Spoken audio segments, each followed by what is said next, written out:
Good morning. Today is 5 January 2017 and we are going to discuss the articles of The Hindu. सबसे पहले हम नजर डालेंगे कौन कौन से आर्टिकल्स आज हम डिस्कस करने जा रहे हैं। यहाँ पे देखिए, पहला जो आर्टिकल है स्टालिन डीएम के पार्टी तमिलनाडु नॉट इंपॉर्टेंट। यहाँ पे नीचे जो आर्टिकल है काफ़ी इंपॉर्टेंट आर्टिकल है, बेंगलोर में एक मास मोलेस्टेशन हुआ, बहुत इंपॉर्टेंट टॉपिक है, इसको हम डिस्कस करेंगे। और यहाँ पे जो मेन आर्टिकल है ये भी पॉलिटिक्स से रिलेटेड है, उत्तर प्रदेश में जो चल रहा है समाजवादी पार्टी के बीच में उससे रिलेटेड आर्टिकल है, हमारे लिए महत्वपूर्ण नहीं है। यहाँ पे देखिए काफी इंपॉर्टेंट आर्टिकल है ये, किस प्रकार से पूरे वर्ल्ड में यूएन में एक आतंकवाद या फिर टेररिज्म को लेकर कंसेंसस नहीं बन पा रहा है, उसको लेकर ये आर्टिकल है, हम इसे डिस्कस करेंगे। नीचे रेसलिंग से रिलेटेड आर्टिकल है, इसे भी हम डिस्कस करेंगे। और यहाँ पर जो आर्टिकल है वो भी एक डिफेंस आर्म से रिलेटेड है, किस प्रकार के चैलेंजेस हैं 2017 के में हमारे नेशनल सिक्योरिटी पर। और इस प्रकार से ये सारे के सारे आर्टिकल्स हैं। जो आज इकोनॉमिक्स टाइम्स के आर्टिकल वो हम डिस्कस करेंगे, वो इसी के साथ बेंगलोर मोलेस्टेशन केस से रिलेटेड डिस्कस करेंगे। तो देखिए क्वेश्चन क्या बन सकता है इस पर। बेंगलोर में देखिए एक बहुत घिनौना चेहरा हमारी सोसाइटी का निकल कर सामने आया। बेंगलोर में मास मोलेस्टेशन हुआ वहाँ पर, और क्वेश्चन इस तरह का आ सकता है एथिक्स में भी, पेपर 2 में भी, पेपर 1 में जो सोसाइटी के टॉपिक है वहाँ पे भी आ सकता है कि बेंगलोर में जो इंसिडेंसेस हुए वो हमारी सोसाइटी में आखिरकार ऐसे इंसिडेंसेस क्यों होते हैं और एडमिनिस्ट्रेशन को क्या करना चाहिए ऐसे इंसिडेंसेस को फ्यूचर में इन पर रोक लगाने के लिए। तो यहाँ पर देखिए बेंगलोर में हुआ क्या। देखिए बेंगलोर में आपको थोड़ा सा बताता हूं मैं, थोड़ा पूरा का पूरा जो है ये टॉपिक ऐसे तैयार किया गया है, इसके प्लस के पॉइंट्स है कि बेंगलोर में हुआ क्या था, व्हाई दिस इंसिडेंट्स हैपेंड, यानी जो क्वेश्चन पूछा गया था उसी का आंसर देने की कोशिश की गई है, लेकिन पूर्णतया नहीं, थोड़ा एक्स्ट्रा पॉइंट्स हैं, बिल्कुल एड्रेस नहीं करेगा ये, अलग से काफ़ी होलिस्टिकली डिस्कस किया गया है। देखिए 31 जनवरी की रात को नया साल बनाने के लिए बेंगलोर में काफ़ी संख्या में लोग सड़कों पर आए। बेंगलोर आपको पता होगा कि हमारी आईटी कैपिटल है, बहुत सारी कंपनीज जो सारी की सारी जो आईटी कंपनीज हैं वो बेंगलोर के अंदर काफ़ी हैं। तो ऊपर से देखिए 31 जनवरी को ऑलमोस्ट 2 लाख लोग सड़कों पर आ गए। एक तरह से आप कह सकते हैं जो हमारी सोसाइटी अब जो वेस्टर्न सोसाइटी है उनको इमिटेट करने की कोशिश कर रही हैं। ऐसी चीज़ें जो होती हैं जैसे न्यू ईयर को सेलिब्रेट करने के लिए सड़कों पर आना, ऐसी चीज़ें जो वेस्टर्न सोसाइटी में ज़्यादा होती हैं, जैसे कि टाइम्स स्क्वायर जो यूएस में है, या फिर जो पेरिस का वो टावर है, उस पर नया साल बनाने के लिए लोग वहाँ पर इकट्ठा होते हैं। और हमारी सोसाइटी भी अब ऐसा ही कुछ करने की कोशिश करती है, जैसे कि सीपी पर लोग कनॉट प्लेस में दिल्ली में लोग एक साथ जुटते हैं नया साल को मनाने के लिए। तब क्या होता है देखिए, अब जो डिस्कस कर रहे हैं तब वही उसके पॉइंट्स आगे आएंगे। एक बार थोड़ा सा आपको कंटेक्स्ट बता देता हूँ हुआ क्या था वहाँ पर। तो ऐसे ही देखिए बेंगलोर एक कॉस्मोपॉलिटन सिटी है, वहाँ पर पूरे देश के लोग, इवन जो बाहर से आए हुए लोग वो भी काम करते हैं बेंगलोर के अंदर में। वो नया साल मनाने के लिए एमजी रोड पर आए। एमजी रोड एक काफ़ी फेमस एरिया है बेंगलोर के अंदर में। तो देखिए हुआ क्या, काफ़ी एक तरह से जो लोग थे वहाँ पे, काफ़ी ऐसे यूथ थे जिन्होंने अल्कोहल वगैरह पी, या फिर जो ड्रंकर्ड यूथ आप कह सकते हैं, एक तरह से वो आउट ऑफ कंट्रोल हो गए। 1500 जो पुलिसमैन वहाँ पे लगाए गए थे, डिप्लॉय किए गए थे स्टेट गवर्नमेंट के द्वारा, क्योंकि उनको पता था कुछ इस तरह के इंसिडेंट्स हो सकते हैं। लेकिन वहाँ पे जो हुआ बिल्कुल आउट ऑफ कंट्रोल हो गया, लोग आ गए बहुत ज़्यादा नया साल बनाने के लिए, 2 लाख लोग आ गए सड़कों पर बेंगलोर में, और पुलिसमैन थे सिर्फ 1500। तो हुआ क्या फिर, एक जो हमारी पूरी की पूरी जो मानवता है वो शर्मसार हो गई। मास मोलेस्टेशन, वुमेन के खिलाफ में एक तरह से सेक्सुअल एक्सप्लॉयटेशन और इस तरह की चीजें, बहुत घिनौनी चीजें सामने आई। और ये देखिए इसके लिए पूरी की पूरी सोसाइटी जिम्मेदार है, सब जिम्मेदार हैं। तो अब उसी के कुछ कारण हम डिस्कस करते हैं, ऐसा क्यों हुआ जो बेंगलोर में हुआ, जिसने पूरे की पूरी ना सिर्फ बेंगलोर की, पूरे भारत की इमेज को डुबो दिया। देखिए ये ऐसी इस तरह की जो चीजें होती हैं ये तब होती हैं, 2 कल्चर्स मिलते हैं जब आपस में। देखिए हमारे देश में 2 कल्चर्स हैं, एक इंडिया एक भारत। भारत जो है वो है, आप कह सकते हैं, ऐसा कहा जाता है, देखिए जो रूरल सोसाइटी है। इंडिया जो है, आज जो इंडिया वेस्टर्न सोसाइटी को इमिटेट करने की कोशिश करता है, या फिर जो काफ़ी लिबरलाइज्ड है, उनके विचार काफ़ी लिबरलाइज्ड हैं, काफ़ी पढ़े लिखे लोग, आप कुछ भी कहिए, मतलब आप समझ ही गए होंगे इस बात को। तो जब ये देखिए 2 कल्चर्स आपस में मिलते हैं तो क्लैशेस होते हैं। छोटा सा एग्जाम्पल मैं देता हूँ, हम सब मेच्योर हैं, एग्जाम्पल्स को आप सही सेंस में लीजिएगा। देखिए छोटा सा एग्जाम्पल मैं देता हूँ, जब ये आज देखिए जो आईटी सेक्टर्स में जो लोग काम करते हैं उनके विचार काफ़ी ऊपर उठ जाते हैं, क्योंकि उनके क्लाइंट्स जो होते हैं, टीसीएस में देख लीजिए, टीसीएस में मैंने भी काम किया है, टीसीएस में क्लाइंट्स होते हैं वो क्लाइंट्स यूएस के होते हैं, यूके यूएस के प्रोजेक्ट्स लेते हैं, तो उनकी जो डीलिंग होती है काफ़ी हद तक यूएस और यूके से होते हैं। वो फेस्टिवल्स भी मनाने स्टार्ट कर देते हैं, क्रिसमस जैसे फेस्टिवल्स को ज़्यादा अच्छे से वो बनाने स्टार्ट कर देते हैं क्योंकि उनकी डीलिंग वहाँ पे ज़्यादा होती है। तो देखिए अब इनके जो विचार है काफ़ी ओपन हो जाते हैं। लेकिन ऐसे लोग देखिए जिनकी एजुकेशन अभी कम है या फिर जो पढ़े लिखे नहीं हैं या फिर कहीं ना कहीं वो पीछे छूट गए हैं विचारों के मामलों में, उनको ये लगता है कि जो ये लोग हैं जो वेस्टर्नाइज जो सोसाइटी को इमिटेट करने की कोशिश कर रहे हैं, चाहे वो कपड़ों के रूप में देखिए, जिस तरह से आप देख ले सकते हैं पॉलिटिशियन कहते हैं कि लड़कियां जो है वेस्टर्नाइज कपड़े पहनती हैं, ये गलत है। देखिए गलत बिल्कुल भी नहीं है। जो ये लोग हैं जो विचारों में पीछे रह गए हैं वो ये चीजें सहन नहीं कर पा रहे हैं। वो ये सोचते हैं कि देखिए कि जो ये सारे के सारे वो इन चीजों को जैसे कम कपड़े पहनना, ये फिर इन चीजों को वो करैक्टर पर तोलने लगते हैं, करैक्टर के पैरामीटर पर तोलने लगते हैं। वो सोचते हैं जो लोग कम कपड़े पहनते हैं उनका करैक्टर अच्छा नहीं है। इस तरह से जो आप कह सकते हैं कि जो ये लोग हैं विचारों में कहीं ना कहीं अलग हैं, तो क्लैसिस होता है विचारों का। तो ये थोड़ा सा देखिए एग्जाम्पल था, आप इसे सही सेंस में लीजिएगा। आगे आता है देखिए पैट्रियार्कल एटीट्यूड का। आप देख लीजिए जब इस तरह के इंसिडेंट्स होते हैं तो हमारे स्टेट का कैसा एटीट्यूड होता है।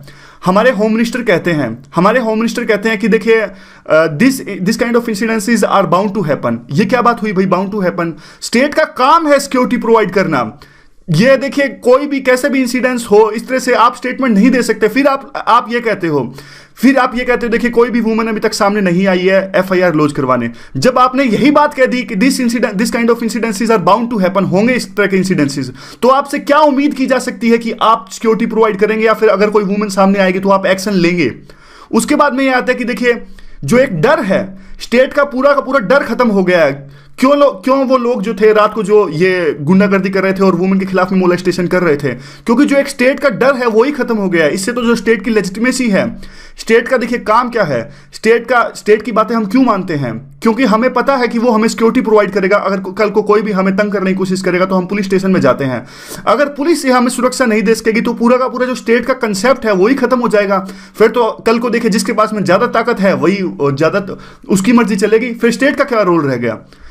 दूसरा देखिए इसका कारण एक यह भी कहा जा सकता है कि जो डिस्पैरिटीज या फिर इनइक्वालिटीज हैं, कहीं ना कहीं जो असमानताएं पैदा हो रही हैं, हाई सोसाइटी लो सोसाइटी, बस पॉइंट्स हैं लिखने के। देखिए इनको आप बिल्कुल डिटेल में मत जाइएगा, एक एक पॉइंट के पॉइंट्स लिखने के हैं। और आपके पास में अगर कुछ और भी पॉइंट्स है कि इस तरह का बेंगलोर में जो हुआ वो क्यों हुआ, तो आप भी कॉमेंट्स की फॉर्म में इसे बताइएगा।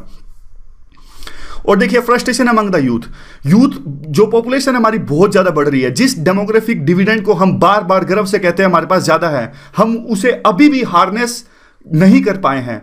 तो इसीलिए जो वो ज्यादा यूथ है उनकी जो है वो अनएम्प्लॉयड है या फिर जो भी है, तो कहीं ना कहीं देखिए वो दिखता है। फिर इस तरह की चीजों में वो जो अनएम्प्लॉयड यूथ है उनकी फ्रस्ट्रेशन मान लीजिए वो चीज दिखती है। आगे फिर वही बात जो पॉइंट लिंक्ड है, सोसाइटी जो है हमारी ट्रांजिशन फेज में है। दो कल्चर्स का यहाँ पे दोबारा से अलग एग्जांपल में आप कह सकते हैं टकराव होता है।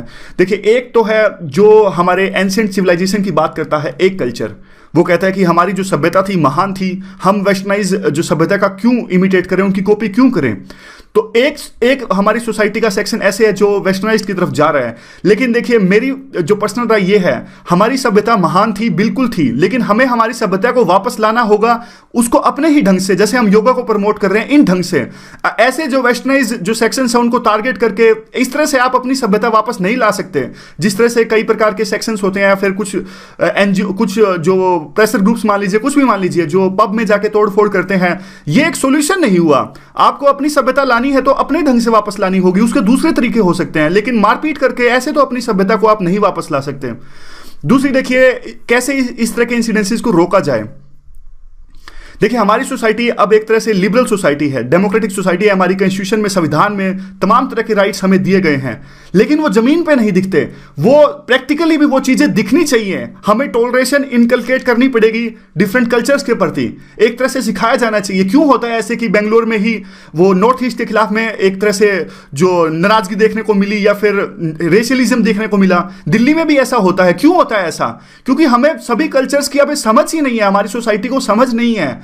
इसीलिए देखिए चाइना में या फिर दूसरे कंट्रीज हैं, काफी टॉलरेंस उसमें है, उनको कम से कम अगर देखिए वो पसंद नहीं करते तो कुछ इस तरह के इंसिडेंसेस नहीं होते। देखिए चाइनीज सोसाइटी अपनी लैंग्वेज को पसंद करती है, अच्छा है, लेकिन ऐसा नहीं है कि कोई दूसरे देश का लोग या फिर कुछ दूसरी सिविलाइजेशन का लोग वहां पे जाएगा तो वो उनसे हेट करने लगेंगे, ऐसा कुछ भी नहीं है। हमें भी ऐसा ही सीखना पड़ेगा। दूसरा देखिए अभी स्टेट को यानी जो स्टेट को एक एग्जाम्पल सेट करना चाहिए कि जो कल्प्रिट्स थे उस मास मोलेस्टेशन के, उनको जल्द से जल्द पकड़े और उनको कड़ी सजा दी जाए, ताकि एक तरह से डर पैदा हो फिर से स्टेट का। आप इस तरह के इंसिडेंसेस को लाइटली नहीं ले सकते। बंगलोर एक बहुत जबरदस्त आईटी कैपिटल है, पूरे वर्ल्ड में इसकी रिस्पेक्ट है। अब इस तरह के इंसिडेंसेस वुमेन के खिलाफ में होंगे तो कल को कौन सी नई कंपनी यहां पे स्टैब्लिश होने आएगी? देखिए, ये बहुत सारे फैक्टर्स हैं इसमें, लेकिन अभी फिलहाल कहने के लिए स्टेट जो है, देखिए उसको एक डेटरेंस, दोबारा से ये मिलता जुलता पॉइंट है, एक डेटरेंस क्रिएट करनी होगी और लोगों के अंदर में डर पैदा करना होगा। जब तक ये डर पैदा नहीं होएगा तो इस तरह के इंसिडेंसेस फ्यूचर में भी हो सकते हैं। और स्टेट को देखिए एक तरह से सेंसिटिव रवैया भी अपनाना होगा, सेंसिटिव रवैया। अब इस तरह के जब स्टेटमेंट्स अगर होम मिनिस्टर देते हैं कि this kind of incidences are bound to happen, एक जो लीडर है, पॉलिटिकल लीडर है महाराष्ट्र में, उन्होंने एक स्टेटमेंट दी कि जो कम कपड़े पहनने की वजह से इस तरह के इंसिडेंसेस हुए। देखिए एक कोट है, एक फेमस कोट आपको बताता हूं। फेमस कोट है कि स्कर्ट ने कहा क्या मेरे साथ ऐसा हुआ कि मैंने कम कपड़े पहने थे? तो बुर्का ने रिप्लाई किया नहीं, ऐसा मेरे साथ भी हुआ। तो इस तरह का कोट है, एक बहुत फेमस कोट है, ऐसे में आप कोट कर सकते हो इसके साथ। तो आगे क्या है, देखिए हमें जो यूथ है उसके जो पोटेंशियल है उनको हार्नेस करना पड़ेगा, जल्द से जल्द उनको एम्प्लॉयमेंट प्रोवाइड की जाए। जैसे स्किल इंडिया जैसे इतने सारे मिशन चल रहे हैं, कहीं ना कहीं यूथ को एडजस्ट किया जाए। अनएम्प्लॉयड रहेंगे या फिर कुछ, तब इस तरह की एक्टिविटीज सामने आती रहेंगी। और वही बात, स्टेट को तो ज़्यादा सेंसिटिव होना ही पड़ेगा। देखिए आप इस तरह के जो इंसिडेंसेस थे, 1500 आपके जो पर्सनल थे वो डिप्लॉयड थे, तो आपको ज़्यादा अरेंजमेंट्स करने चाहिए थे, पहले से आपको अवेयर होना चाहिए था इन चीज़ों के बारे में। वे फॉरवर्ड क्या हो सकता है इसका? वे फॉरवर्ड देखिए ये हो सकता है कि क्रिमिनल लॉ एक्ट 2013 पास, ये पास हुआ था। देखिए दिल्ली गैंगरेप का केस आया था 2012 में, उसके बाद में काफ़ी प्रोटेस्ट हुआ इंडिया गेट पे, आपको पता होगा। उसके बाद में बहुत सारे जो लॉज थे, ये क्रिमिनल लॉ में अमेंडमेंट किया गया और एक क्लैरिटी लाई गई कि कौन कौन से जो इश्यूज हैं वो सेक्सुअल ऑफेंसेस में शामिल हो सकते हैं। और प्रोसीजर्स हैं, जो प्रोसीजर्स हैं उनको और ज़्यादा सिंप्लीफाई किया गया, ताकि जो वुमेन है अगर उनके खिलाफ में इस तरह की घटनाएं होती हैं तो वो पुलिस के सामने रख सके कि हमारे साथ ऐसा हुआ है। लेकिन देखिए ये सारी चीज़ें अभी जो पेपर्स में थी वहीं रह गई और एक तरह से रियलिटी में ये चीज़ें नहीं आ पाई। और अभी देखिए स्टेट को ये कन्विंस कराना पड़ेगा वुमेन को कि हम भी वही पेज पे हैं, उसी पेज पे हैं जिस पेज पे आप हो। तो इसलिए जो भी एक क्राइम होगा वुमेन के खिलाफ, तो स्टेट को उस क्राइम को सीरियस लेना पड़ेगा। आप इसको ऐसे नहीं ले सकते, लेमैन तरीके में नहीं ले सकते जिस तरह की स्टेटमेंट होम मिनिस्टर ने वहां पे दी। Bound to happen, what is this यार, बाउंड टू हैपन।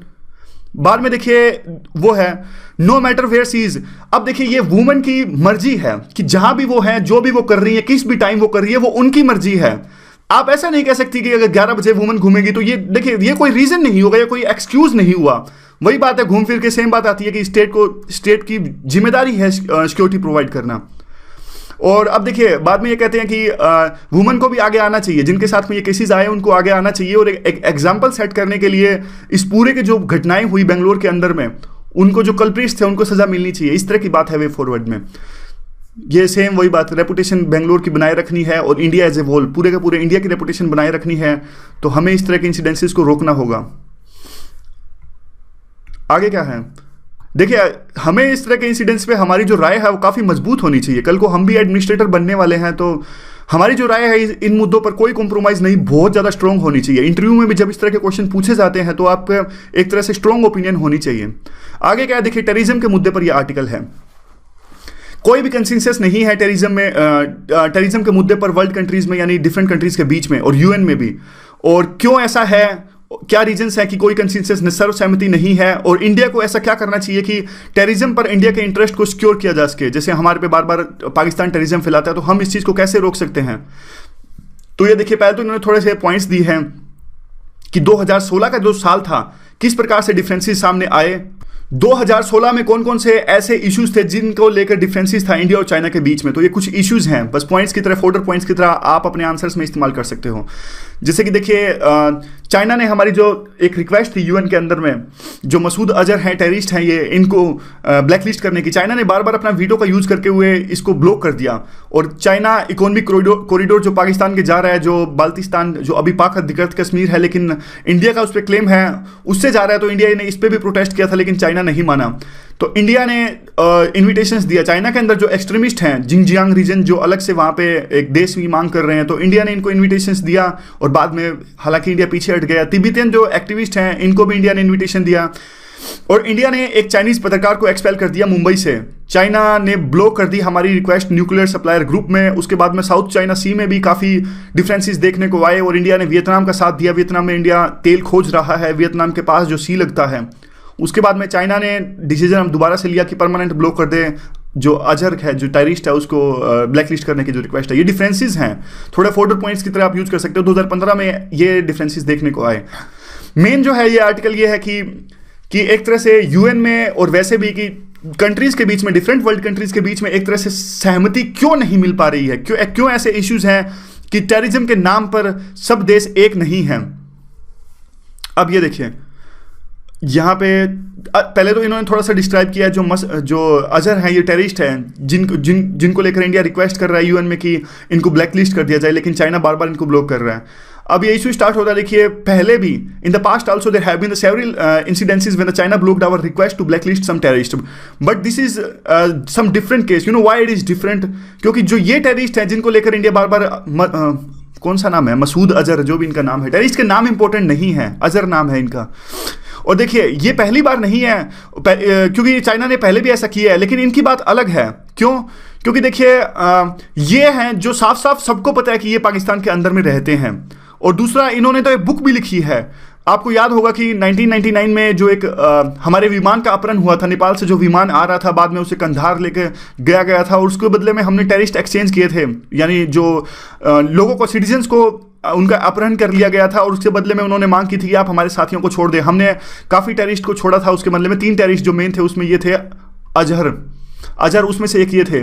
और इन्होंने देखिए अब ये पाकिस्तान के अंदर में बाद में इस टेररिस्ट ने क्या किया, हमारी पार्लियामेंट पे अटैक करवाया 2011 में। तो ये सब चीज़ें इंपॉर्टेंट नहीं है, सिर्फ बताने के लिए है।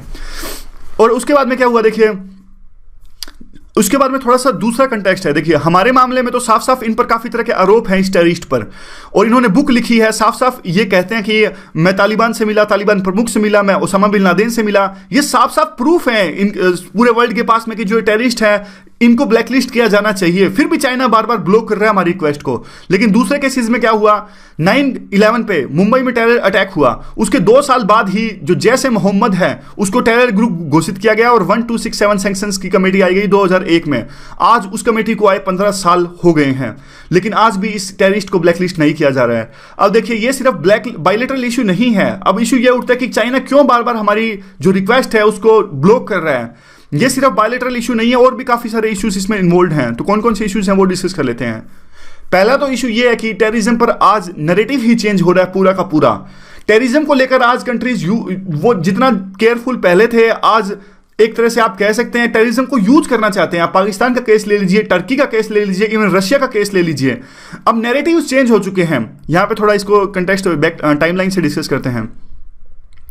देखिए यूएन ने एक अलकायदा और जो तालिबान थी उनके खिलाफ में सैंक्शंस कमेटी लगाई, ये ही 1267 में 1267। और 9/11 का अटैक हुआ, उसके बाद में एक तरह से सहमति देखने को मिली सभी देशों के बीच में कि वो टेरर के खिलाफ, यानी टेररिज्म, आतंकवाद के खिलाफ में वो एकजुट हैं।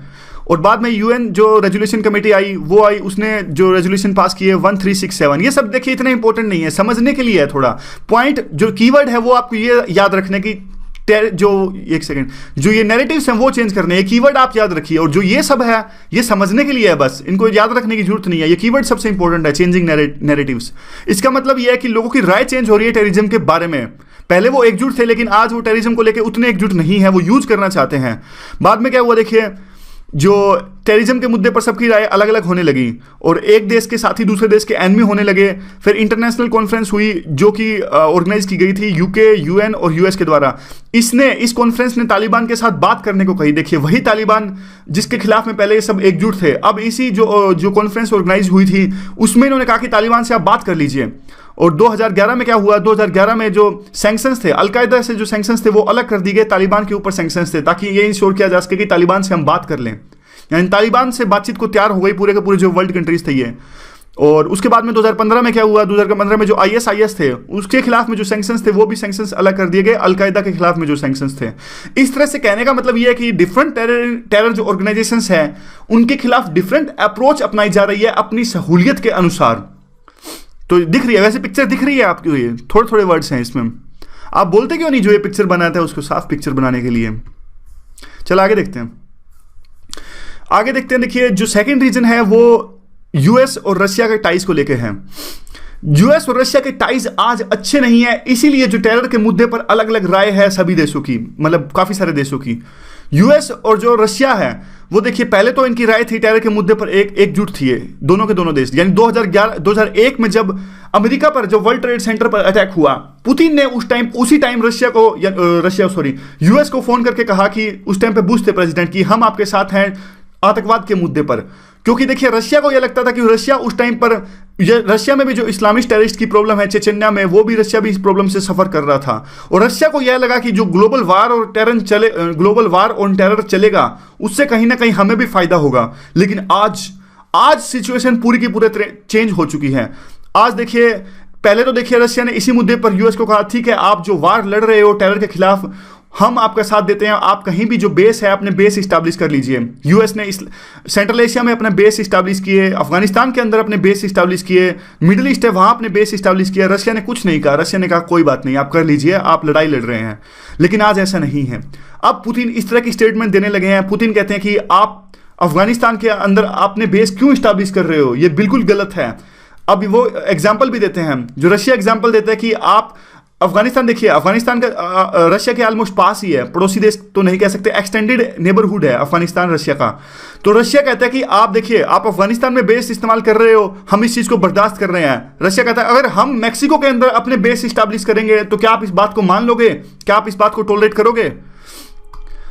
अगला रीजन क्या आता है, थर्ड जो रीजन है, देखिए एक तरह की नजदीकी देखने को मिल रही है चाइना के बीच में, चाइना रशिया और पाकिस्तान के बीच में, और जो इंडिया के लिए भी काफी खतरे की घंटी है।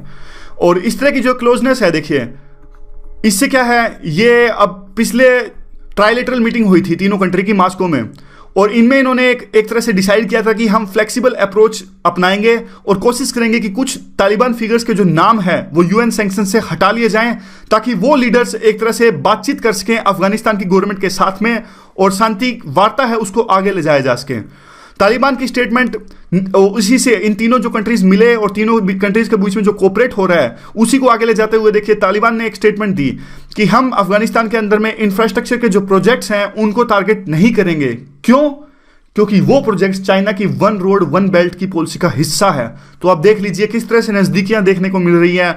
वो आतंकवादी संगठन तालिबान जिसके खिलाफ में यूएस पहले काफी सालों से लड़ रहा था, उसके बीच में और चाइना के बीच में।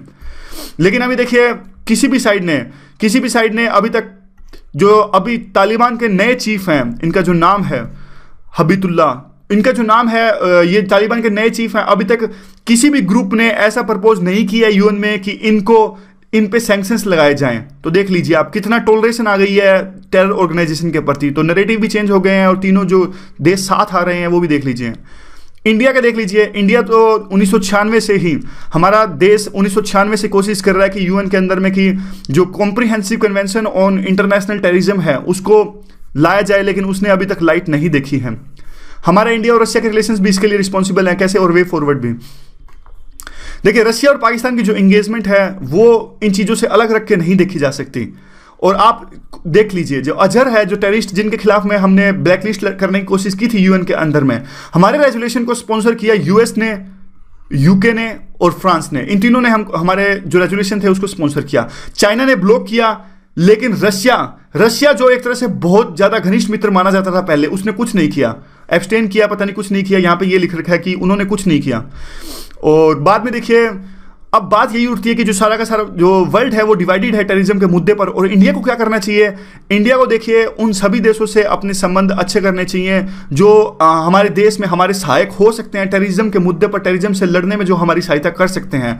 तो हमें उनके साथ में अपने रिलेशंस अच्छे करने होंगे, और रशिया भी उनमें से एक है। तो अगला आर्टिकल जो है वो रेसलिंग पर है, कुश्ती पर यह आर्टिकल है। थोड़ा सा इसकी टाइमलाइन डिस्कस कर लेते हैं, ज़्यादा इंपॉर्टेंट तो नहीं है, फिर भी थोड़ा जल्दी से इसको डिस्कस कर लेते हैं। देखिए जो कुश्ती का एक गेम है ये काफ़ी एक एंशिएंट गेम्स है, और रामायण महाभारत में भी और जो मराठा मुगल लिंक्स जो मेडिवल टाइम में भी, वहाँ भी जो आपने देखा होगा कि कुश्ती के कहीं ना कहीं जिक्र मिलता है, और इसको खेला जाता था रेसलिंग को। और इंडिपेंडेंस के बाद में पहला मेडल जीता, इनका नाम है जो दादा साहेब जादव थे, महाराष्ट्र से ये थे। इन्होंने पहला ब्रॉन्ज जीता कुश्ती में हमारे लिए 1952 में हिलेंस्की गेम्स में। उसके बाद में ये गेम था ज़्यादा सुर्खियां नहीं बटोर सका। सुशील कुमार ने पहला ब्रॉन्ज मेडल जीता 2008 में बीजिंग ओलंपिक में। उसके बाद में जो रेसलिंग था काफ़ी सुर्खियों में आया इस सुशील कुमार के पदक जीतने के बाद में।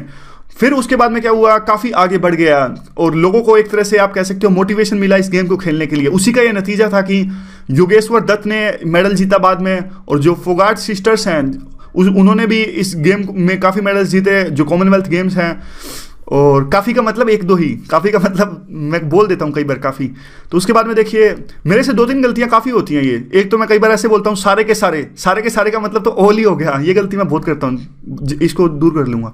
आगे देखिए साक्षी मलिक है तो इन्होंने भी मेडल जीता अभी। तो इससे तो देखिए वुमेन रेसलिंग को काफ़ी बल मिला जब साक्षी मलिक ने मेडल जीता है अभी। और उसके बाद में क्या हुआ, जो साक्षी मलिक हैं इन्होंने ओलंपिक ब्रॉन्ज जीता। और इसके बाद में अभी आमिर खान ने जो मूवी बनाई है दंगल मूवी, उससे भी इस जो रेसलिंग के गेम को, खास करके वुमेन रेसलिंग के गेम को काफ़ी बल मिला। और अब काफ़ी वुमेन है वो आगे आ रही हैं इस गेम को खेलने के लिए, उनमें एक तरह से एंकरेजमेंट मिली, उनको एक मोटिवेशन मिला। यही इसकी थोड़ी सी टाइमलाइन थी। और आगे देखते हैं क्या है। देखिए रेसलिंग को लेकर एक बैटल ऑफ परसेप्शन है। रेसलिंग को लेकर तमाम तरह के स्टिग्मास थे। कौन कौन से स्टिग्मास थे?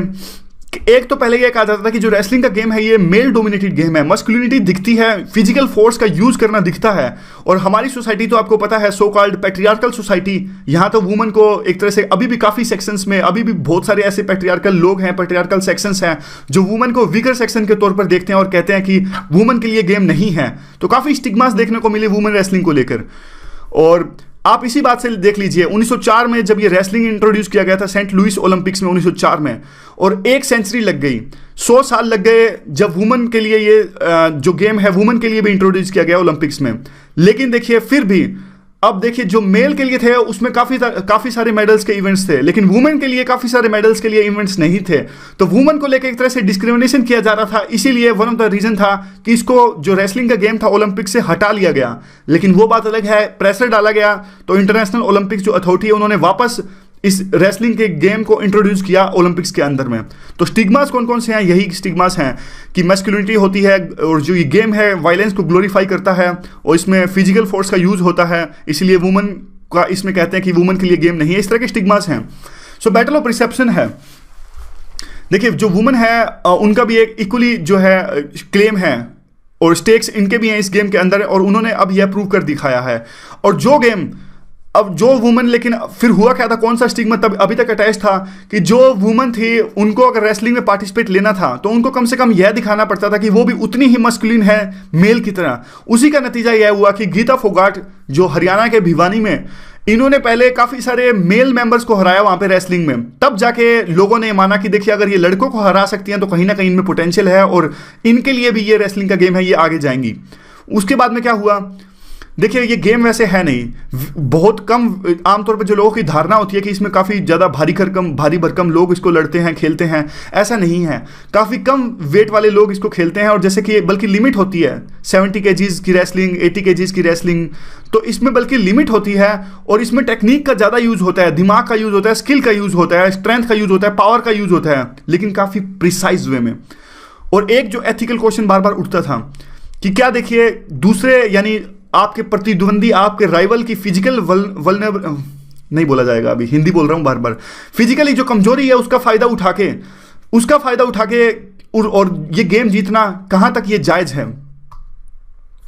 और रेसलिंग और स्टिग्मा बार में ये तो हमने डिस्कस किया। देखिए और लोग ये कहते हैं देखिए कि जो रेसलिंग है वायलेंट है रेसलिंग है जो एक वायलेंट है, और इसमें देखिए लेकिन जो रेसलिंग जो लोग खेलते हैं उनको सिखाया जाता है कि उनके पास में वैसे तो देखिए काफ़ी टेक्निक्स होती हैं, और वो चाहे तो किसी की भी उंगली तोड़ सकते हैं या फिर जो हड्डियां वगैरह है तोड़ सकते हैं, मतलब कम से कम फ्रैक्चर तो कर ही सकते हैं, टेक्निक होती है उनके पास में। लेकिन उनको ये चीज़ सिखाई जाती है, बार बार इनकलकेट की जाती है कि आपको कभी भी ऐसे काम नहीं करने। इसीलिए रेसलिंग में वो हमेशा वही मूव्स खेलते हैं जो लेजिटिमाइज होते हैं, उनको पता है क्योंकि इस तरह के अगर काम करेंगे तो वो जिंदगी भर के लिए भी निलंबित हो सकते हैं। और उसके बाद में क्या होते हैं, देखिए ये वही बात है, उंगलियां वगैरह तोड़ सकते हैं, लेकिन ऐसा करता नहीं है क्योंकि वो लेजिटिमेट मूव्स खेलते हैं। उसके बाद में ये आता है कि जो स्टिग्मा था ये इतना ज़्यादा इंटरेस्ट क्यों था और क्यों एम्बेडेड था सोसाइटी के अंदर में, वो इसलिए था क्योंकि जो लोग रेसलिंग खेलते हैं उनसे कभी पूछा ही नहीं गया, वो मीडिया में आए नहीं इससे पहले, और एक तरह से जो ये धारणा, गलत धारणा थी रेसलिंग के बारे में, वो इस्टेब्लिश हो गई। वे फॉरवर्ड क्या है, इंटरनेशनल मेडल जीता कॉमनवेल्थ गेम्स में। उसके बाद में जो वुमन थी उनको लगने लगा कि इस गेम में काफ़ी पोटेंशियल है और मेडल्स जीत सकते हैं। उसी का नतीजा था कि साक्षी मलिक भी खेलने लगी और उन्होंने ब्रॉन्ज मेडल जीता। और रेसलिंग थी, देखिए एक सबसे बड़ा एग्जांपल, अगर आपको ऐसे में भी लिखना हो तो सबसे बड़ा एग्जांपल है सो कॉल्ड, ये हमारी पैट्रियार्कल सोसाइटी है। 125 करोड़ का देश है और पैट्रियार्कल सोसाइटी हमारी है जहाँ पे फीमेल फोर्टिसीड होता है। अगर इतने ही आप में दम था तो देखिए आप मेडल क्यों नहीं जीत सके। आपने सिर्फ 2 मेडल जीते हमारे इंडिया ने और दोनों की दोनों मेडल जीते वुमन ने। तो कम से कम आप देख लीजिए जिस तरह से डिस्क्रिमिनेशन किया जाता है, इस तरह के एग्जाम्पल्स को आप यूज कीजिएगा ऐसे के अंदर में। होता क्या है, मैं आपको थोड़ा सा सिंपल बताता हूं। देखिए जब आपका ऐसे होता है, मोनोटोनिक होता है, मोनोटोनिक एग्जामिनर होते हैं, एग्जामिनर जो होते हैं काफ़ी सीनियर और सिटीजन, काफ़ी सीनियर मेंबर्स वो होते हैं। जब वो देखिए एक फ्लो में पढ़ रहे होते हैं, हमारे ऐसे को फ्लो में पढ़ रहे होते हैं तो वो पढ़ रहे हैं, वो सोचते हैं कि हाँ भाई बच्चे ने लिखे हैं पॉइंट्स। लेकिन जब इस तरह के जो पॉइंट्स आते हैं, काफ़ी ऐसे पॉइंट्स, एक जो हिंदी में वर्ड है वो वर्ड इस्तेमाल करता हूँ, इस तरह के पॉइंट्स होते हैं, वो रोंगटे खड़े कर देते हैं एग्जामिनर के भी कि हाँ यार कुछ तो बात है। तो इस तरह की जो एग्जाम्पल्स आपको लिखने हैं ऐसे के अंदर में। और देखिए स्पोर्ट्स है वो काफ़ी हेल्प करता है सोसाइटी को सेंसिटाइज करने में और सोसाइटी को यूनिफाई करने में। और जो गीता फोगाट, बबीता फोगाट, विनेश एडिलिन, इनकी जो स्टोरीज हैं वो सोसाइटी को इक्वल करने में काफ़ी सहायता प्रोवाइड करेंगी। तो इस तरह का ये पूरा का पूरा आर्टिकल था। यूटिलिटी क्या हो सकती है, इस पर क्वेश्चन क्या बन सकता है। Wrestling as a sport faces stigma and recent winning of medals in international events helping to break wrong perception about the wrestling. बात वही है, इस पे कमेंट करना है आपको। रेसलिंग एक स्पोर्ट्स की तरह इसने काफ़ी तरह की जो डिस्क्रिमिनेशन है या फिर स्टिग्मा झेला है, लेकिन अब फिलहाल जिस तरह से मेडल इसमें जीते गए हैं उस तरह से जो इसकी झूठी परसेप्शन थी उसको बदलने में कोशिश करेगा। तो आपको इस पर टिप्पणी करनी है। तो अब देखिए अगला जो आर्टिकल है ट्रंप से रिलेटेड ये आर्टिकल है। जो ट्रंप अब जीत के आए, देखिए अब ये संभावना व्यक्त कर रहे हैं इस आर्टिकल में कि ट्रंप कौन कौन सी जो पॉलिसीज है वो अपना सकते हैं। ये कहते हैं कि अगर ट्रंप ने जो ट्विटर पे स्टेटमेंट दी थी उसके तहत, तो देखिए ट्रंप जो टीपीपी है एक रीजनल ऑर्गेनाइजेशन है, इससे हट जाएंगी, यूएस इससे हट जाएगा। और जो यूएस और चाइना के रिलेशन है वो और भी ज़्यादा खतरे में आने वाले हैं। और इवन जो यूएस के रिलेशन है वो रशिया के साथ अच्छे हो सकते हैं अगर ट्रंप की बातों पर विश्वास किया जाए तो।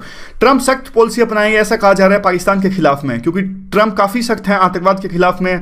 और वाई तो देखिए क्योंकि अभी हाल फिलहाल में आपने देखा होगा कि इजराइल के मुद्दे पर उन्होंने कहा कि हम इजराइल अगर आएंगे तो इजराइल के खिलाफ में जो रेजोल्यूशन पास किया गया है उसको वापस ले लेंगे। इवन ईरान के साथ में जो न्यूक्लियर डील हुई थी वो ट्रंप इसके भी खिलाफ हैं। तो अब होगा क्या, देखिए ऐसा संभावना व्यक्त की जा रही है कि जो ट्रंप है वो मिडिल ईस्ट में जो यूएस की जो प्रेजेंस है काफ़ी बढ़ेगी।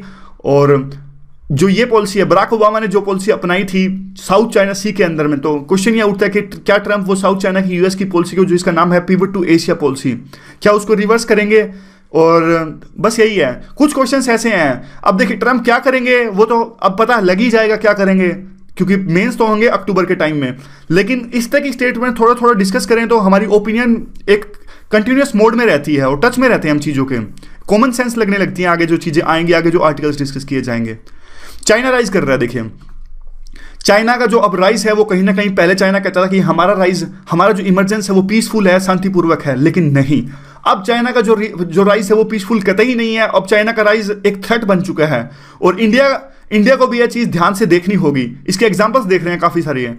देखिए एयर डिफेंस जो वेपन्स हैं, चाइना ने अपने एयर डिफेंस वेपन्स डिप्लॉय किए साउथ चाइना का जो आइलैंड है उसके ऊपर में।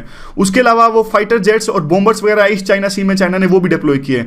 इवन चाइना ने अपना एयरक्राफ्ट सेंड किया एक यहाँ पे इस सिटी में, इन दोनों सिटीज़ का नाम दे रखा है। उसके बाद में देखिए, उसके बाद में आता है कि चाइना अपनी जो पावर प्रोजेक्शन है वो बार बार शो कर रहा है। मतलब कहने का मतलब है जो ये सारी चीज़ें जो चाइना कर रहा है वो इसलिए नहीं कर रहा कि वो अपनी पावर प्रोजेक्शन शो करे, लेकिन कम से कम वो ये तो शो करना चाहता है कि दुनिया को कि हम आ चुके हैं और एक नए वर्ल्ड की शुरुआत हो चुकी है। क्योंकि पावर प्रोजेक्शन के लिए तो अभी काफ़ी समय बचा है, अभी तक यूएस इतना वीक नहीं है। और भी इसके मुद्दे पे क्या हुआ, देखिए काफ़ी सारी जो वर्ल्ड है उसके डायनामिक्स काफ़ी तेज़ी से चेंज हो रहे हैं, जॉइंट एक्सरसाइजेज हो रहे हैं काफ़ी कंट्रीज़ के बीच में। इवन आप चाइना देख लीजिए, चाइना काफ़ी जब भी कितना एग्रेसिव स्टैंड अपनाता है। जैसे दलाई लामा अरुणाचल प्रदेश में गए तो चाइना ने इसका प्रोटेस्ट किया, अगर दलाई लामा मंगोलिया में जाते हैं चाइना ने इसका भी प्रोटेस्ट किया। तो एक तरह से काफ़ी एग्रेसिव पॉलिसीज चाइना अब अपना रहा है। अगर ट्रंप चाइना के खिलाफ में सख्त रवैया अपनाते हैं तो ट्रंप को इंडिया की जरूरत पड़ेगी ही पड़ेगी। और पाकिस्तान फैक्टर क्या है, पाकिस्तान फैक्टर में कुछ नहीं है। देखिए वो चुनौतियां बता रहे हैं। मतलब इस आर्टिकल में क्या है, उन्होंने चुनौतियां बताई हैं कि इंडिया के लिए किस प्रकार की चुनौतियां हैं 2017 में, और किस प्रकार के डायनामिक्स उभर कर आ रहे हैं, और इंडिया को क्या करना चाहिए। इस तरह का ये आर्टिकल है। तो पाकिस्तान फैक्टर कहाँ स्टैंड करता है हमारे जो चुनौती है उसमें। ये कहते हैं देखिए, पाकिस्तान तो जो कर रहा है, इंस्टेबिलिटी फैलाने की कोशिश कर रहा है, वो करता रहेगा, और बस सोल्यूशन इस चीज़ का यही निकलता है कि इंडिया को विजिल रखने पड़ेगी बॉर्डर्स पे। और एक तरह से अभी ये कहते हैं कि रिलेटिव जो काल्म है, अभी एक तरह से थोड़ी सी शांति है बॉर्डर पे, कहीं ना कहीं सीज फायर का वायलेंस, जो सीज फायर का वायलेशन है, एक तरह से कम हो गया है। तो ये कहते हैं कहीं ना कहीं जो बैक चैनल डिप्लोमेसी है वो चल रही है, कहीं ना कहीं बातचीत चल रही है बैक चैनल से, इसीलिए जो वायलेशन है सीज फायर का वो कम हो गया। और एक तरह से नए लीडर भी आए हैं, पाकिस्तान के नए चीफ आए हैं, तो एक तरह से अभी भी पॉलिसी फॉर्मुलेशन में एक ट्रांजिशन फेज में है पॉलिसी फॉर्मुलेशन जो है। और हमारे नेबरहुड में कैसे डायनामिक्स हैं वो चेंज हो रहे हैं। देखिए, चाइना और पाकिस्तान का जो अलायंस है और जो इनकी दोस्ती है काफ़ी ज़्यादा मजबूत हो रही है, बहुत ज़्यादा, और ये हमारे लिए अच्छा नहीं है। चाहे वो सीपीसी मान लीजिए, या फिर वो जो इनके एक चाइना इनको सहायता प्रोवाइड करता है वेपन्स में और वो सब चीज़ों में, न्यूक्लियर प्लांट्स में सीपीसी जो प्रोजेक्ट इनका आ रहा है, तो ये कहीं ना कहीं इकट्ठे होकर खेल रहे हैं, तो ये अच्छी बात नहीं है। और वर्ल्ड जो लीडर्स हैं, देखिए वर्ल्ड को क्या क्या चाहिए हमें, जो वर्ल्ड की जो परसेप्शन काम करती है, फिर जो वर्ल्ड का नज़रिया होता है, वो सिर्फ बातों पे नहीं होता। वो सिर्फ देखिए, अगर हम कहेंगे हमारे ईरान के साथ में हिस्टोरिकल रिलेशंस हैं, सिर्फ बातों से काम नहीं चलेगा, हमें एक्शन दिखाने पड़ेंगे, डीड से काम चलता है। Action speaks louder than the words, ये प्रोवर्ब आपने सुनी होगी। उसके बाद में देखिए आता है कि छबार जो पोर्ट है उसका एग्जांपल आप ले लीजिए, किस प्रकार से हम छबार पोर्ट बना रहे हैं ईरान के अंदर में, लेकिन कितने सालों से बना रहे हैं। देखिए 2-3 साल तो मुझे भी तैयारी करते हो गए, तो मतलब तब सुन रहे थे कि हाँ भाई ईरान का बना रहे हैं, तो बना रहे हैं, पिछले 10-15 साल से बना ही रहे हैं, बनेगा कब ये छबार जो पोर्ट है। इवन म्यांमार में भी जो प्रोजेक्ट था, जो कलादान मल्टी मॉडल का प्रोजेक्ट है, बना रहे हैं, बनेगा कब। दूसरा देखिए, अब ये है, अब जिस प्रकार से रशिया और चाइना और पाकिस्तान एक साथ आ रहे हैं, तो हमें ढीला ढाला रवैया हम नहीं अपना सकते। जो भी ये प्रोजेक्ट्स हैं हमें जल्द से जल्द कंप्लीट करने होंगे, और हमारी दोस्ती हमें आगे बढ़ानी होगी। बस यही है कि देखिए कि जो चाइना के साथ फ्रेंडशिप है, चाइना पाकिस्तान इकोनॉमिक कॉरिडोर से जाती है, मतलब कहीं ना कहीं ये सिर्फ ना तो इससे तो हम रिलेट कर ही सकते हैं, बल्कि यहाँ से भी काफ़ी दूर तक ये जा रही है। यानी जो इन 3-4 देशों का अलायंस देखने को मिल रहा है, और रशिया भी कहीं ना कहीं, रशिया की भी दोस्ती इनसे बढ़ रही है। और देखिए इकोनॉमिक और मिलिट्री कमिटमेंट्स हैं अफगानिस्तान में, वो भी एक तरह से इनकी बढ़ती जा रही है। यानी अब हमने पहले डिस्कस किया था कि मीटिंग हुई थी रशिया की और चाइना की और पाकिस्तान की तालिबान के साथ में, और तो कहने का मतलब है अफगानिस्तान में इनकी प्रेजेंस बढ़ रही है। उसके बाद में देखिए वे फॉर्मेट में कहते हैं कि जो स्ट्रॉन्ग मिलिट्री है वो एक तरह से फाउंडेशन होती है इकोनॉमी की और डिप्लोमेटिक फील्ड्स की। देखिए अगर आज हमारी मिलिट्री स्ट्रॉन्ग है तो दूसरे देश भी हमको अलग नज़रिए से देखेंगे, तो डिप्लोमेसी में हम ज़्यादा स्ट्रॉन्ग होंगे। अगर हमारे डिप्लोमेट्स जाएंगे दूसरे देशों के अंदर में, अगर हमारी मिलिट्री मजबूत है तो वो हमारी इज्जत करेंगे। अगर आज हमारी मिलिट्री ही मजबूत नहीं है तो दूसरे देश हमारी इज्जत ही नहीं करेंगे। हमारे डिप्लोमेट्स कहीं भी चले जाएं वो सोचेंगे नहीं ये तो कोई खास स्ट्रॉन्ग देश है नहीं। और डिमोनेटाइजेशन के बाद में कहते हैं कि काफ़ी सारे पैसे आए हैं गवर्नमेंट के पास में, तो अब इन पैसों का यूज करना चाहिए कि थोड़ी हमें अपना एलोकेशन है वो डिफेंस में बढ़ाना चाहिए। और ये कहते हैं कि इसके बाद में जो अगला साल है वो तो देखिए इलेक्शन आ जाएंगे, तब तक 2019 के जो लोकसभा इलेक्शंस हैं उनका काउंटडाउन स्टार्ट हो जाएगा। और इसीलिए अब जरूरत है कि अभी ये जो साल है, जो बजट आने वाले टाइम है, अभी आने वाले 1 महीने में 1 फरवरी को जो बजट आएगा, उसमें जरूरत है कि जो हमारी गवर्नमेंट है वो ज़्यादा से ज़्यादा एलोकेशन करें और जो पिछले 10 साल का सूखा है उसको कम किया जा सके। और बाद में तो यही है देखिए और कुछ नहीं, कि रशिया के साथ में हमारे रिलेशंस अच्छे करने की जरूरत है, ताकि आने वाले टाइम में हम जो डिफरेंसेस थे, यानी जो गलत परसेप्शन इस्टेब्लिश हो गया है रशिया के अंदर में कि हम यूएस के साथ में जा रहे हैं, उसको दूर किया जा सके। और कॉन्ट्रैक्ट्स भी दें, पहले हमने पढ़ा था कि रशिया को कॉन्ट्रैक्ट्स दें, एक तरह से ट्रस्ट इस्टेब्लिश किया जा सके। तो एक एथिक्स है, एथिक्स का देखिए हम डिस्कस करेंगे, और मंडे से एथिक्स का हम डिस्कस करेंगे। उससे पहले मैं थोड़ा सा एथिक्स के बारे में आपको बताऊंगा, और आने वाला जो मंडे है, मंडे से हम एथिक्स की डिस्कशन थोड़ा 5 मिनट के लिए स्टार्ट कर देंगे। और एथिक्स का जो हम डिस्कस करेंगे क्वेश्चन आंसर की फॉर्म में डिस्कस करेंगे। एक क्वेश्चन डिस्कस करेंगे डेली, या टाइम मिलता है तो 2 क्वेश्चन डिस्कस करेंगे। क्वेश्चन के साथ में उसकी एक्सप्लेनेशन भी डिस्कस करेंगे, और उसमें जो कोई भी कंसेप्ट होगा उन कंसेप्ट को भी डिस्कस करेंगे। और बाद में आपको अपनी राय बतानी है उस आंसर के बारे में कि क्या मॉडिफिकेशन हम आंसर में कर सकते हैं, कौन से एग्जाम्पल दूसरे भी डाल सकते हैं। इससे पूरी की पूरी जो होगी एक डिस्कशन होगी। आपने देखिए आपने एक बात ध्यान दिया होगा कि जो हम ये करते हैं ये हमारा कुछ एनालिसिस नहीं है, सिर्फ डिस्कशन है। स्पेशली आप वीडियो का टाइटल भी देख लीजिए, डिस्कशन है हम सबके बीच में, ओनली इस कम्युनिटी के बीच में। सो आज की डिस्कशन में बस इतना ही। Thank you very much for discussion. जो इश्यूज हैं वो सेक्सुअल ऑफेंसेस में शामिल हो सकते हैं, और प्रोसीजर्स हैं, जो प्रोसीजर्स हैं उनको और ज़्यादा सिंप्लीफाई किया गया, ताकि जो वुमेन है अगर उनके खिलाफ में इस तरह की घटनाएं होती हैं तो वो पुलिस के सामने रख सके कि हमारे साथ ऐसा हुआ है। लेकिन देखिए ये सारी चीज़ें अभी जो पेपर्स में थी वहीं रह गई, और एक तरह से रियलिटी में ये चीज़ें नहीं आ पाई। और अभी देखिए स्टेट को ये कन्विंस कराना पड़ेगा वुमेन को कि हम भी वही पेज पे हैं, उसी पेज पे हैं जिस पेज पे आप हो। तो इसलिए जो भी एक क्राइम होगा वुमेन के खिलाफ, तो स्टेट को उस क्राइम को सीरियस लेना पड़ेगा। आप इसको ऐसे नहीं ले सकते, लेमैन तरीके में नहीं ले सकते जिस तरह की स्टेटमेंट होम मिनिस्टर ने वहां पे दी। Bound to happen, what is this यार, बाउंड टू हैपन। बाद में देखिए वो है no matter where she is. अब देखिए ये वुमेन की मर्जी है कि जहां भी वो है, जो भी वो कर रही है, किस भी टाइम वो कर रही है, वो उनकी मर्जी है। आप ऐसा नहीं कह सकती कि अगर 11 बजे वुमेन घूमेगी तो ये देखिए ये कोई रीजन नहीं होगा, या कोई एक्सक्यूज नहीं हुआ। वही बात है, घूम फिर के सेम बात आती है कि स्टेट की जिम्मेदारी है सिक्योरिटी प्रोवाइड करना। और अब देखिए बाद में ये कहते हैं कि वुमेन को भी आगे आना चाहिए, जिनके साथ में ये केसेस आए उनको आगे आना चाहिए, और एक एग्जाम्पल सेट करने के लिए इस पूरे के जो घटनाएं हुई बेंगलोर के अंदर में, उनको जो कल्प्रिट्स थे उनको सजा मिलनी चाहिए। इस तरह की बात है वे फॉरवर्ड में। ये सेम वही बात, रेपुटेशन बेंगलोर की बनाए रखनी है, और इंडिया एज ए होल, पूरे के पूरे इंडिया की रेपुटेशन बनाए रखनी है, तो हमें इस तरह के इंसिडेंसेस को रोकना होगा। आगे क्या है, देखिए हमें इस तरह के इंसिडेंट्स पे हमारी जो राय है वो काफ़ी मजबूत होनी चाहिए। कल को हम भी एडमिनिस्ट्रेटर बनने वाले हैं, तो हमारी जो राय है इन मुद्दों पर कोई कॉम्प्रोमाइज़ नहीं, बहुत ज़्यादा स्ट्रॉन्ग होनी चाहिए। इंटरव्यू में भी जब इस तरह के क्वेश्चन पूछे जाते हैं तो आपका एक तरह से स्ट्रॉन्ग ओपिनियन होनी चाहिए। आगे क्या है, देखिए टेररिज्म के मुद्दे पर यह आर्टिकल है। कोई भी कंसेंसस नहीं है टेररिज्म के मुद्दे पर वर्ल्ड कंट्रीज में, यानी डिफरेंट कंट्रीज के बीच में और यूएन में भी। और क्यों ऐसा है, क्या रीजंस है कि कोई कंसेंसस सर्वसहमति नहीं है, और इंडिया को ऐसा क्या करना चाहिए कि टेररिज्म पर इंडिया के इंटरेस्ट को सिक्योर किया जा सके। जैसे हमारे पे बार बार पाकिस्तान टेररिज्म फैलाता है, तो हम इस चीज़ को कैसे रोक सकते हैं। तो ये देखिए पहले तो इन्होंने थोड़े से पॉइंट्स दिए हैं कि 2016 का जो साल था किस प्रकार से डिफरेंसेस सामने आए। 2016 में कौन कौन से ऐसे इश्यूज थे जिनको लेकर डिफरेंसेस था इंडिया और चाइना के बीच में। तो ये कुछ इश्यूज हैं, बस पॉइंट्स की तरह, फोल्डर पॉइंट्स की तरह आप अपने आंसर्स में इस्तेमाल कर सकते हो। जैसे कि देखिए चाइना ने हमारी जो एक रिक्वेस्ट थी यूएन के अंदर में, जो मसूद अजहर हैं, टेररिस्ट हैं, ये इनको ब्लैकलिस्ट करने की, चाइना ने बार बार अपना वीटो का यूज़ करके हुए इसको ब्लॉक कर दिया। और चाइना इकोनॉमिक कॉरिडोर जो पाकिस्तान के जा रहा है, जो बाल्टिस्तान, जो अभी पाक अधिकृत कश्मीर है लेकिन इंडिया का उस पर क्लेम है, उससे जा रहा है, तो इंडिया ने इस पर भी प्रोटेस्ट किया था लेकिन चाइना नहीं माना। तो इंडिया ने इन्विटेशंस दिया। चाइना के अंदर जो एक्सट्रीमिस्ट हैं, जिंगजियांग रीजन, जो अलग से वहाँ पे एक देश की मांग कर रहे हैं, तो इंडिया ने इनको इन्विटेशंस दिया, और बाद में हालांकि इंडिया पीछे हट गया। तिब्बतियन जो एक्टिविस्ट हैं, पैट्रियार्कल एटीट्यूड का आप देख लीजिए, जब इस तरह के इंसिडेंट्स होते हैं तो हमारे स्टेट का कैसा एटीट्यूड होता है।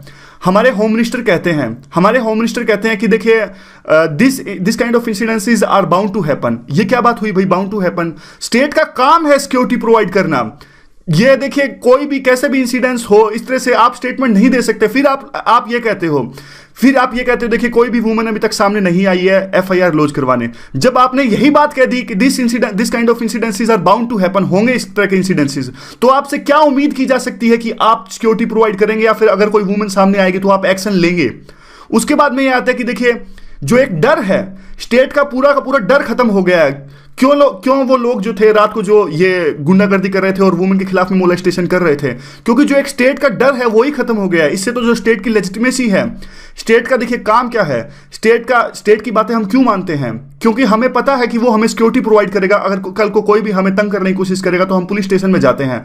अगर पुलिस से हमें सुरक्षा नहीं दे सकेगी तो पूरा का पूरा जो स्टेट का कंसेप्ट है वही खत्म हो जाएगा। फिर तो कल को देखिए जिसके पास में ज्यादा ताकत है वही ज्यादा उसकी मर्जी चलेगी, फिर स्टेट का क्या रोल रह गया। दूसरा देखिए इसका कारण एक यह भी कहा जा सकता है कि जो डिस्पैरिटीज या फिर इनइक्वालिटीज हैं, कहीं ना कहीं जो असमानताएं पैदा हो रही हैं, हाई सोसाइटी लो सोसाइटी, बस पॉइंट्स हैं लिखने के। देखिए इनको आप बिल्कुल डिटेल में मत जाइएगा, एक एक पॉइंट के पॉइंट्स लिखने के हैं। और आपके पास में अगर कुछ और भी पॉइंट्स हैं कि इस तरह का बेंगलोर में जो हुआ वो क्यों हुआ, तो आप भी कॉमेंट्स की फॉर्म में इसे बताइएगा। और देखिए फ्रस्ट्रेशन अमंग द यूथ जो पॉपुलेशन हमारी बहुत ज्यादा बढ़ रही है, जिस डेमोग्राफिक डिविडेंड को हम बार बार गर्व से कहते हैं हमारे पास ज्यादा है, हम उसे अभी भी हार्नेस नहीं कर पाए हैं। तो इसीलिए जो वो ज्यादा यूथ है उनकी जो है वो अनएम्प्लॉयड है या फिर जो भी है, तो कहीं ना कहीं देखिए वो दिखता है। फिर इस तरह की चीजों में वो जो अनएम्प्लॉयड यूथ है उनकी फ्रस्ट्रेशन मान लीजिए वो चीज दिखती है। आगे फिर वही बात जो पॉइंट लिंक्ड है, सोसाइटी जो है हमारी ट्रांजिशन फेज में है। दो कल्चर्स का यहाँ पे दोबारा से अलग एग्जांपल में आप कह सकते हैं टकराव होता है। देखिए, एक तो है जो हमारे एंशिएंट सिविलाइजेशन की बात करता है, एक कल्चर वो कहता है कि हमारी जो सभ्यता थी महान थी, हम वेस्टर्नाइज जो सभ्यता का क्यों इमिटेट करें, उनकी कॉपी क्यों करें। तो एक हमारी सोसाइटी का सेक्शन ऐसे है जो वेस्टर्नाइज की तरफ जा रहा है। लेकिन देखिए, मेरी जो पर्सनल राय ये है, हमारी सभ्यता महान थी, बिल्कुल थी, लेकिन हमें हमारी सभ्यता को वापस लाना होगा, उसको अपने ही ढंग से, जैसे हम योगा को प्रमोट कर रहे हैं इन ढंग से। ऐसे जो वेस्टर्नाइज जो सेक्शन है उनको टारगेट करके इस तरह से आप अपनी सभ्यता वापस नहीं ला सकते। जिस तरह से कई प्रकार के सेक्शंस होते हैं या फिर कुछ एनजीओ, कुछ जो प्रेशर ग्रुप्स मान लीजिए, कुछ भी मान लीजिए, जो पब में जाके तोड़फोड़ करते हैं, ये एक सोल्यूशन नहीं हुआ। आपको अपनी सभ्यता लानी है तो अपने ढंग से वापस लानी होगी, उसके दूसरे तरीके हो सकते हैं, लेकिन मारपीट करके ऐसे तो अपनी सभ्यता को आप नहीं। Good morning, today is 5 January 2017 and we are going to discuss the articles of the Hindu. सबसे पहले हम नजर डालेंगे कौन कौन से आर्टिकल्स आज हम डिस्कस करने जा रहे हैं। यहां पे देखिए, पहला जो आर्टिकल है, स्टालिन डीएम के पार्टी तमिलनाडु नॉट इंपॉर्टेंट। यहाँ पे नीचे जो आर्टिकल है, काफ़ी इंपॉर्टेंट आर्टिकल है, बेंगलोर में एक मास मोलेस्टेशन हुआ, बहुत इंपॉर्टेंट टॉपिक है, इसको हम डिस्कस करेंगे। और यहाँ पे जो मेन आर्टिकल है, ये भी पॉलिटिक्स से रिलेटेड है, उत्तर प्रदेश में जो चल रहा है समाजवादी पार्टी के बीच में, उससे रिलेटेड आर्टिकल है, हमारे लिए महत्वपूर्ण नहीं है। यहाँ पे देखिए काफ़ी इंपॉर्टेंट आर्टिकल है ये, किस प्रकार से पूरे वर्ल्ड में यूएन में एक आतंकवाद या फिर टेररिज्म को लेकर कंसेंसस नहीं बन पा रहा है, उसको लेकर ये आर्टिकल है, हम इसे डिस्कस करेंगे। नीचे रेसलिंग से रिलेटेड आर्टिकल है, इसे भी हम डिस्कस करेंगे। और यहाँ पर जो आर्टिकल है वो भी एक डिफेंस आर्म से रिलेटेड है, किस प्रकार के चैलेंजेस हैं 2017 के में हमारे नेशनल सिक्योरिटी पर, और इस प्रकार से ये सारे के सारे आर्टिकल्स हैं। जो आज इकोनॉमिक्स टाइम्स के आर्टिकल वो हम डिस्कस करेंगे, वो इसी के साथ बेंगलुरु मोलेस्टेशन केस से रिलेटेड डिस्कस करेंगे। तो देखिए क्वेश्चन क्या बन सकता है इस पर। बेंगलोर में देखिए एक बहुत घिनौना चेहरा हमारी सोसाइटी का निकल कर सामने आया। बेंगलोर में मास मोलेस्टेशन हुआ वहाँ पर, और क्वेश्चन इस तरह का आ सकता है, एथिक्स में भी, पेपर 2 में भी, पेपर 1 में जो सोसाइटी के टॉपिक है वहाँ पे भी आ सकता है कि बेंगलोर में जो इंसिडेंसेस हुए वो हमारी सोसाइटी में आखिरकार ऐसे इंसिडेंसेस क्यों होते हैं, और एडमिनिस्ट्रेशन को क्या करना चाहिए ऐसे इंसिडेंसेस को फ्यूचर में इन पर रोक लगाने के लिए। तो यहाँ पर देखिए बेंगलोर में हुआ क्या। देखिए, बेंगलोर में आपको थोड़ा सा बताता हूँ मैं, थोड़ा पूरा का पूरा जो है ये टॉपिक ऐसे तैयार किया गया है, इसके प्लस के पॉइंट्स है कि बेंगलोर में हुआ क्या था, व्हाई दिस इंसिडेंट्स हैपेंड, यानी जो क्वेश्चन पूछा गया था उसी का आंसर देने की कोशिश की गई है, लेकिन तुरंत या नहीं, थोड़ा एक्स्ट्रा पॉइंट्स हैं, बिल्कुल एड्रेस नहीं करेगा ये, अलग से काफ़ी होलिस्टिकली डिस्कस किया गया है। देखिए 31 जनवरी की रात को नया साल बनाने के लिए बेंगलोर में काफ़ी संख्या में लोग सड़कों पर आए। बेंगलोर आपको पता होगा कि हमारी आईटी कैपिटल है, बहुत सारी कंपनीज जो सारी की सारी जो आईटी कंपनीज हैं वो बेंगलोर के अंदर काफ़ी हैं। तो ऊपर से देखिए 31 जनवरी को ऑलमोस्ट 2 लाख लोग सड़कों पर आ गए। एक तरह से आप कह सकते हैं जो हमारी सोसाइटी है, हमारी सोसाइटी अब जो वेस्टर्न सोसाइटी है उनको इमिटेट करने की कोशिश कर रही हैं। ऐसी चीज़ें जो होती हैं जैसे न्यू ईयर को सेलिब्रेट करने के लिए सड़कों पर आना, ऐसी चीज़ें जो वेस्टर्न सोसाइटी में ज़्यादा होती हैं, जैसे कि टाइम्स स्क्वायर जो यूएस में है, या फिर जो पेरिस का वो टावर है, उस पर नया साल बनाने के लिए लोग वहाँ पर इकट्ठा होते हैं। और हमारी सोसाइटी भी अब ऐसा ही कुछ करने की कोशिश करती है, जैसे कि सीपी पर लोग कनॉट प्लेस में दिल्ली में लोग एक साथ जुटते हैं नया साल को मनाने के लिए। तब क्या होता है देखिए, अब जो डिस्कस कर रहे हैं तब वही उसके पॉइंट्स आगे आएंगे। एक बार थोड़ा सा आपको कंटेक्स्ट बता देता हूँ हुआ क्या था वहाँ पर। तो ऐसे ही देखिए बेंगलोर एक कॉस्मोपॉलिटन सिटी है, वहाँ पर पूरे देश के लोग इवन वापस ला सकते हैं। दूसरी देखिए कैसे इस तरह के इंसिडेंसेस को रोका जाए। देखिए हमारी सोसाइटी अब एक तरह से लिबरल सोसाइटी है, डेमोक्रेटिक सोसाइटी है, हमारी कॉन्स्टिट्यूशन में, संविधान में तमाम तरह के राइट्स हमें दिए गए हैं, लेकिन वो जमीन पे नहीं दिखते। वो प्रैक्टिकली भी वो चीजें दिखनी चाहिए। हमें टॉलरेशन इनकलकेट करनी पड़ेगी डिफरेंट कल्चर्स के प्रति, एक तरह से सिखाया जाना चाहिए। क्यों होता है ऐसे कि बेंगलोर में ही वो नॉर्थ ईस्ट के खिलाफ में एक तरह से जो नाराजगी देखने को मिली या फिर रेशियलिज्म देखने को मिला, दिल्ली में भी ऐसा होता है। क्यों होता है ऐसा? क्योंकि हमें सभी कल्चर्स की अभी समझ ही नहीं है, हमारी सोसाइटी को समझ नहीं है। इसीलिए देखिए चाइना में या फिर दूसरे कंट्रीज हैं, काफी टॉलरेंस उसमें है, उनको कम से कम अगर देखिए वो पसंद नहीं करते तो कुछ इस तरह के इंसिडेंसेस नहीं होते।